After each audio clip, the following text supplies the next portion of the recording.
So here's my running code.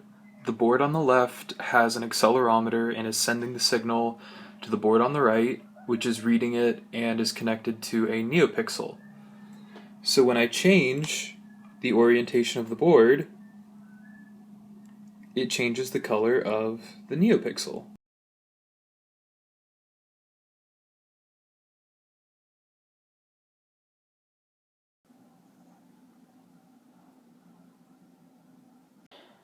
So this is my code running completely wirelessly. As you can see, both boards are running off of their battery pack, and as I tilt it, the colors change.